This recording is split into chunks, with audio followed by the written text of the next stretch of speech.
Today we've got a satisfying malicious compliance story all about a racist parent. We'll get to that in a bit, but first, break the law? Sure thing, boss. Sign here, please. I used to work as a spare parts estimator for a fairly niche industry. My job was essentially to work out what parts of our main product the customer wanted, find out how much it would cost us to make, add a little markup, and send them a quote. My boss was pretty strict on traceability, so everything needed to be recorded, including why a certain markup had been applied to a particular product. Normal value of these quotes is somewhere between 200 British pounds and a few $100,000. Very rarely do we get orders for anything more than that, once or twice a decade in my experience. A request for quotation landed on my desk when I was work from home during COVID, and it was a biggie. Just looking at the list of parts the customer wanted, this was going to be an absolute killer. Over £1 million all by itself. I was told by the sales guy that if this one went well, there was another to follow of an even bigger size, ultimately looking at 10 million over the next 4 years. So I set to work. Normally I can do 5 or 6 of these quotes in a day, but this one quote took me 6 weeks to put together. I was in constant contact with 20 plus vendors getting specifications, technical details, prices, and lead times for over 400 items. Finally, my masterpiece was complete. Then came the snag. Sales guy then says that because of the country this customer is in, they need to have 4 or more quotes in from different customers in order to get it cleared by their government. Some anti-corruption policy that had been instituted. We were the original manufacturer of the product, and there was nowhere else on the planet they could get these parts from. So we would have to work through third parties to get it done, and he knew just the guy.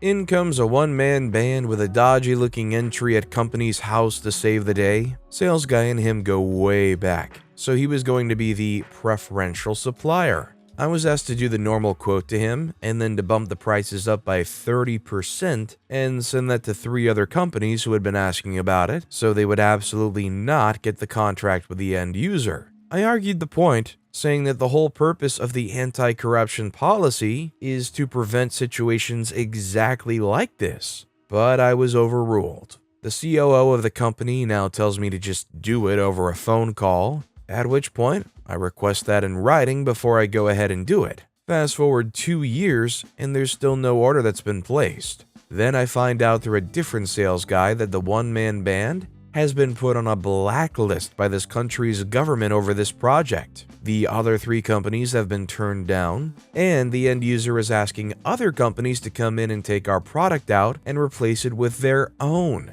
A huge investigation is called for by senior management. My quote is ripped to pieces and examined in microscopic detail, and the question gets asked, why did you give different prices to these other 3 when you knew it was all to do with anti-corruption? We should fire you. That's millions of pounds of order you've lost us. Out comes the email from my little black book.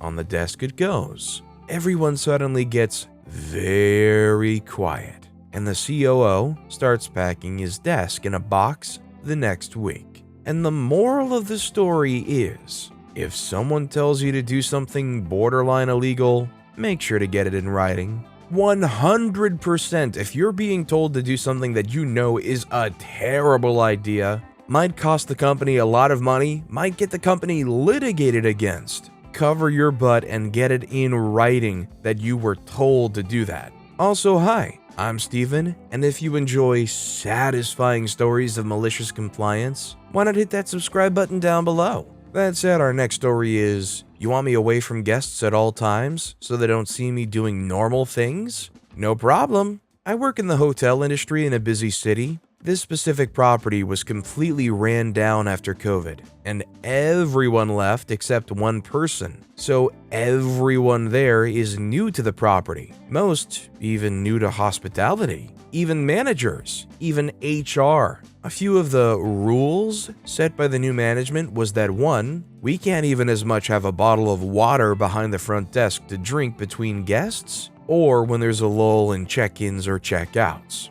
We have to put it in the bell closet, and that's nowhere near the front desk. I have to exit my pod, go around the corner out of sight into the lobby, and go in the closet to take a sip of water. Sweet, got it. 2, we can't use the public restrooms on the main floor because it's unprofessional to guests. We have to go down to the basement, which is around the corner from the front desk, down 2 flights of stairs, into the security office, down a long hallway, next to the housekeeping office. This bathroom is the housekeeper's bathroom. All their clothes are in there, they have a shower, they're always getting ready in there at the sink and every stall is taken. Okay, got it. Sweet. Mind you, not even 2 months ago, I was hospitalized for dehydration, so drinking water is vital for me. Therefore, I require a lot of fluids and a lot of bathroom trips follow, especially during that time of that month. So what could have easily have been gulps of water between groups of guests at the desk and simple 3-minute bathroom trips on the same level as me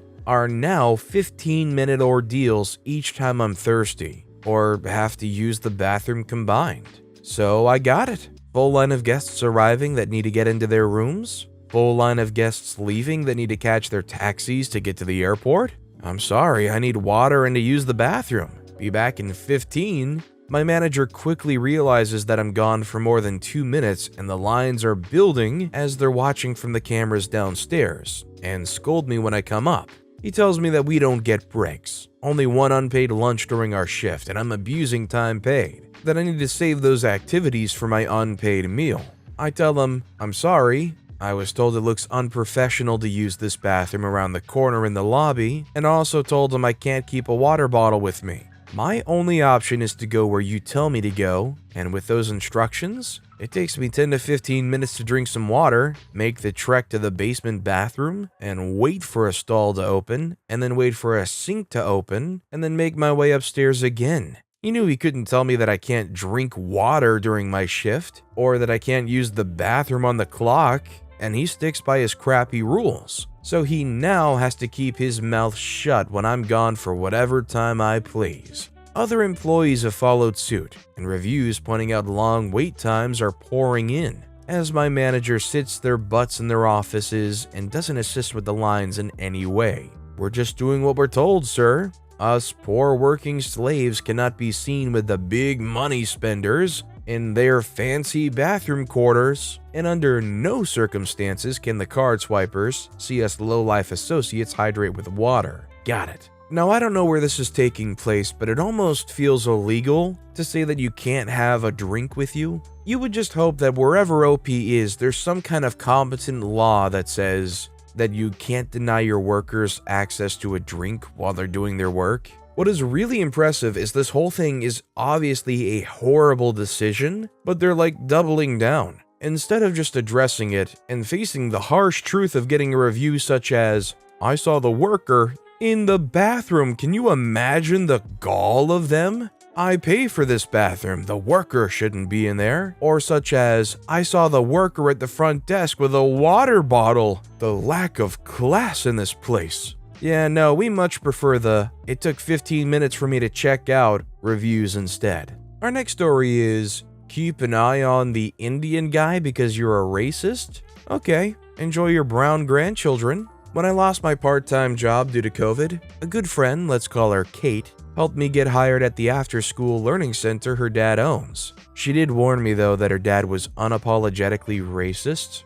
I'll call her dad Owner. Anyway, Owner and manager loved me as an employee. At the 2020 Christmas party hosted at Owner's house, I got offered the role of assistant manager. We chatted for a while after, and Owner and I briefly bonded over our dislike of corrupt establishment politicians. I just prefer progressives, but I didn't disclose that part. I think he came out of that conversation with the incorrect assumption that I shared his politics and social views, and his racist tendencies immediately got less subtle. In January, manager hired a new employee to fill in for the role I left. The new guy was a very dark-skinned Indian man around my age and Kate's age, 24 at the time. On this guy's first day, Owner was visiting. He had another job, so he only comes in on Mondays. Right before students start arriving, Owner pulls me aside and asks me to keep an eye on new employee. I don't remember the exact wording that followed,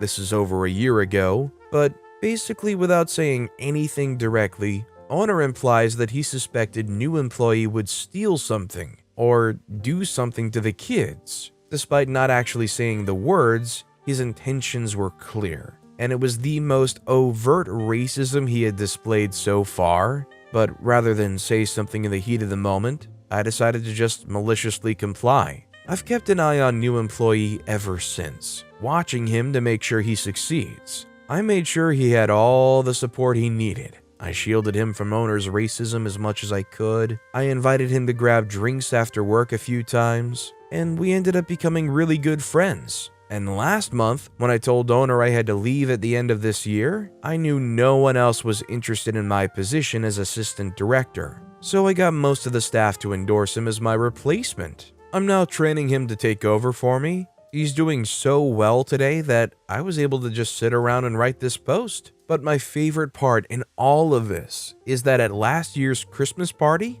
I introduced a new employee to Kate. They clicked like no other couple I've ever seen, and have now been dating for almost a year. New employee proposed to Kate at Thanksgiving, and she said yes, and I know they're definitely trying for kids real soon. Owner knows they're engaged, but he didn't come in on Monday like he usually does, and we haven't heard from him, so I don't know how he's taking it. Anyway, can't wait for this year's Christmas party. Honestly, this is maybe the best thing that could possibly happen to that guy, because maybe they'll be finally forced to come to grips with it and become more accepting. They very well might not, but at least there's more incentive than ever to try. That said, our final story of the day is Say Yes. Years ago, I used to work as a hardware manager for a now defunct retail company in Canada, whose name started with an S and ended in ears. In the springtime, we were setting up for the inevitable warmer weather, and we unveiled this absolutely amazing barbecue.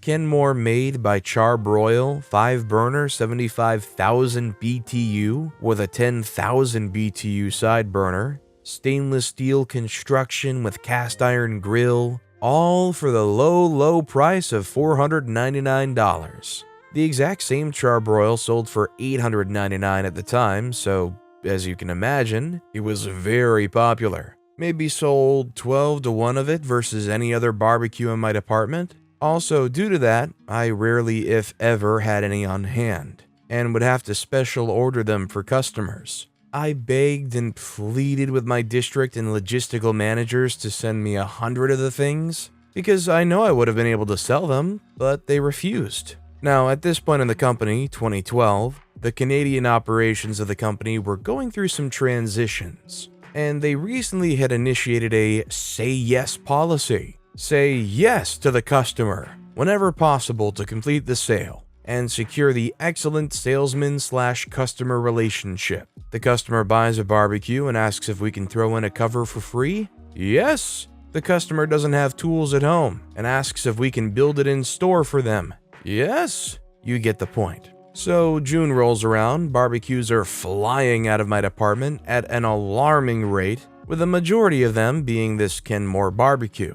It's Wednesday and a customer comes in after hearing about the price, and his barbecue had just broken on him the day prior and he's got family coming this weekend. I say, well, I can order it in. We've got another truck arriving Friday, so it may be on there, but I can't confirm. If it's not on this Friday's truck, it'll be on the following Tuesday truck for sure. He says, I can't take that risk, man. Is there any way I can buy the floor model? Now to note, selling floor model barbecues wasn't really allowed during the traditional barbecue season, but since the customer asked, I said, yeah, for sure, man. They said, do I get any discount off for the floor model? I said ordinarily there would be if it were closer to clearance time, but with it being pre-built and ready to go right now, I think you're getting a decent deal with no extra hassles. Utter BS, but whatever, that's neither here nor there. He said, all right, man, I'll take it. So I get it packed up, wheel it out, and walk by the store manager, and she gives me the look.